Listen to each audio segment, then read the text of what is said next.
Already बड़ी बारिशें हो रही थी, मुल्क भर में सैलाब भी आ रहे थे, बारिशें भी हो रही थी। तो इंतज़ामिया की तरफ से, मतलब ज़िला इंतज़ामिया की तरफ से कुछ बताया गया था एहतियात का, या कोई एडवाइजरी वगैरह जारी की गई थी?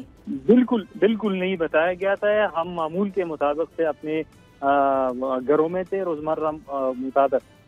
ये जो हमारे इधर जिले इंतजामिया है, इसमें इसी वक्त से कोई ना हमें इतला दी है, ना कोई ऐलानात किए गए।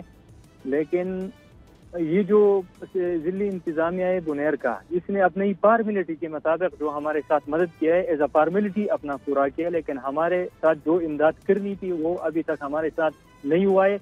और हमारे 2 लाशें अभी तक भी हमें नहीं मिले। 5 लाशें हमें मिली है और 2 जो हमारे लाशें अभी तक नहीं मिली। तो आप ये कह रहे हैं कि जिला इंतजामिया जो है वो उस तरह से आप लोगों की मदद नहीं कर रही जिस तरह करनी चाहिए?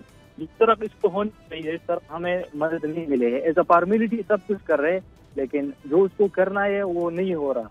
नहीं, क्या फॉर्मेलिटी जरा बताएं कि एज अ फॉर्मेलिटी जो फॉर्मेलिटी है, इसको जो रिस्क ग्यारहबाज की टीम है ना, इस मशीनरी होनी चाहिए कि इधर जो सैलाब में फंसे हुए लोग हैं मुर्दा, इसको निकाल लिया जाए।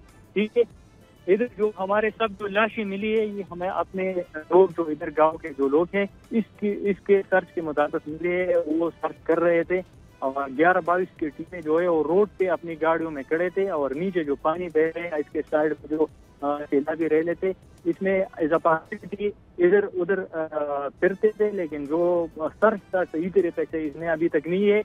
तो इसका नतीजा है कि अभी तक हमारे 2 लाशें हैं, ये नहीं मिली। मतलब आप ये कह रहे हैं कि लाशें अभी भी सैलाबी पानी कह लें जो भी दिन है, हमें कोई जिले इंतजामी जो इधर 3रा दिन है आज हमारे, ये सैलाब का 3रा दिन है। आज ही जो अल-खिदमत फाउंडेशन है, इसने कुछ खाने पीने की चीजें अभी पहुंचाई है। सब्सक्राइब करें और बेल दबाएं ताकि कोई खबर रह न जाए।